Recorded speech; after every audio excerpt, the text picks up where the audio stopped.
Did you play Zelda Breath of the Wild? Okay, did you like it? Sick. How about Elden Ring? That feeling of adventure when you walk out of the crypt and see something in the distance and just start running? Was that your thing? What about Minecraft? Did you enjoy the block building and dungeon crawling? How about Valheim, Fable, or V Rising? Well then, do I have a game for you. In my never-ending quest to kill as much time before GTA 6, I found myself this past week diving into Enshrouded.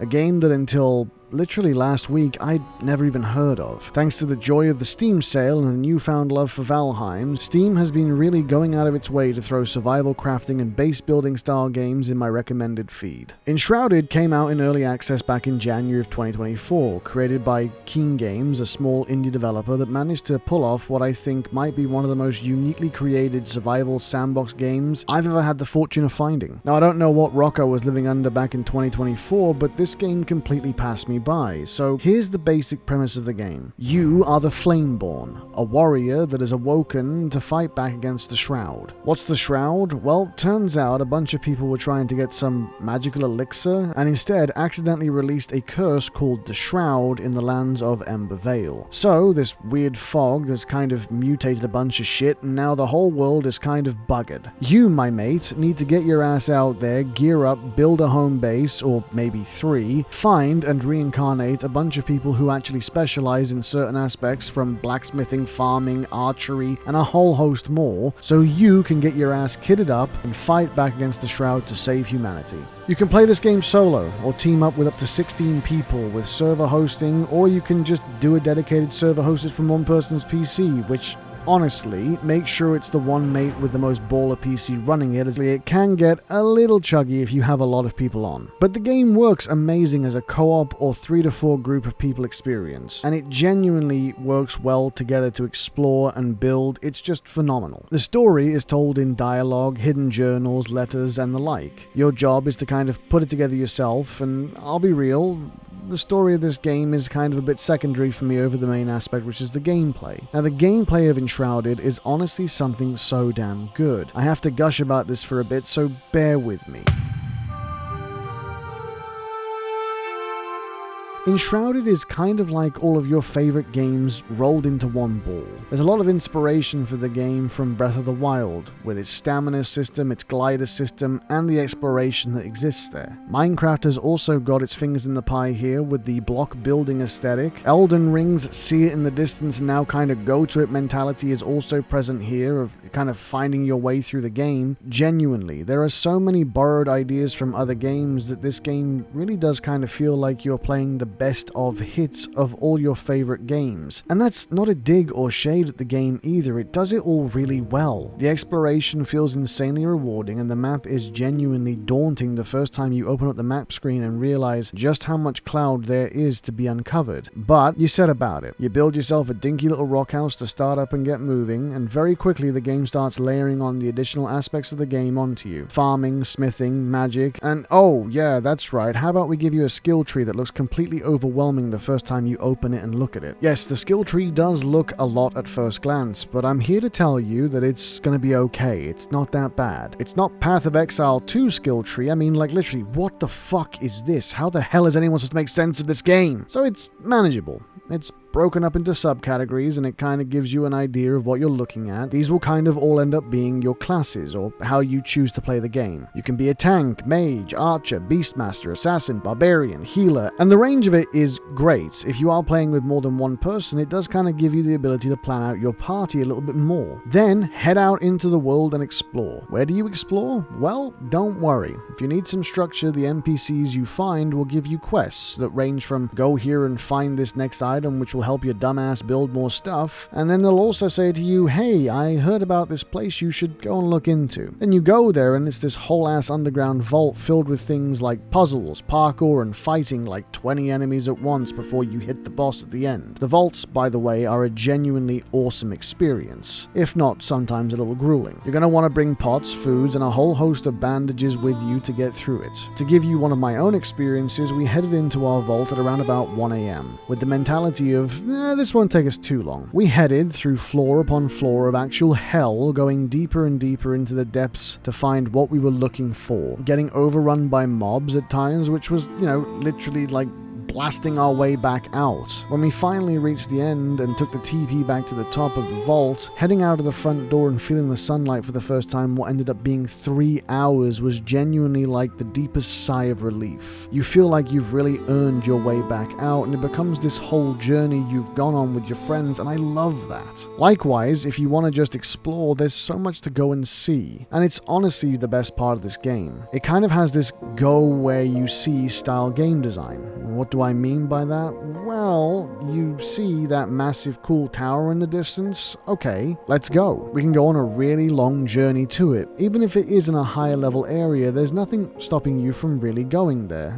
Besides the Red Shroud, of course. If you see Red Shroud, don't. For example, one evening we were stood on the spire we had unlocked, looking around when I saw another spire in the distance, but it looked close enough to run to in about 10 to 15 minutes. No issues, right? Around an hour later, when we arrived, beaten, bruised, and with barely any durability on our gear, we climbed the spire and looked back at the journey we had undertaken. Vastly underleveled for the places we had come through, but achieved it nonetheless. And I absolutely love this kind of game design. It rewards having balls on you if you can find them, and that feels awesome. Could I have waited 5 levels or so and done it with ease? Yeah. Of course I could have, but it wouldn't have been anywhere near as memorable.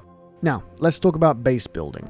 The base building mechanics are honestly top tier. It took me a little bit to get my head around, as this game uses a more block-based style system than I'd been using for a while. But realizing how to put something together, and then the fact that the blocks could be tastefully destroyed, abused, and adjusted to your needs really made me appreciate how to build in this game. There is a huge, and I mean huge, variety of building options in this game, from wood, stone, sand, brick, iron, marble, and a hell of a whole lot more. There is no end to what you can create. You'll need to go and farm resources, which honestly can be a little bit of a pain in the ass, but it's not that bad. Or you could find other ways to get them. Now, viewer, I'm rapidly approaching my mid-30s, and I'm not going to lie to you, sometimes I just can't be asked to go and farm when I'm building something, so in these instances I tend to spawn in items or use creative mode if I really need to. So there I am, working on something, when I suddenly have a need for feathers. Playing with someone who's playing a ranger class meant that constantly feathers were going on ammo, which is fine, she does tons of DPS so I can't argue with it. But now I suddenly need feathers. So I start looking into, okay, how do I go about spawning in some feathers into the game to make my life just a little bit easier? I do a bit of googling, and after a few minutes realize that there is no item spawning, not without installing a bunch of mods. And I really can't be asked to do that, but there is another solution. And this solution, well, dear viewer, let me quickly pull you in closer and explain to you something, because this is literally blowing my mind. This might honestly be one of the greatest solutions to needing an item I have ever seen in a video game in my 30 years of gaming. To quickly explain a mechanic, you can take your character to other servers, and when you take your character to other servers, the inventory you take with you carries between servers. With me so far? Okay. Now, what if I told you there are a dedicated bunch of people who run a server that is literally a giant supermarket for every item in the game? This is not a joke. Welcome to the Shroud Depot.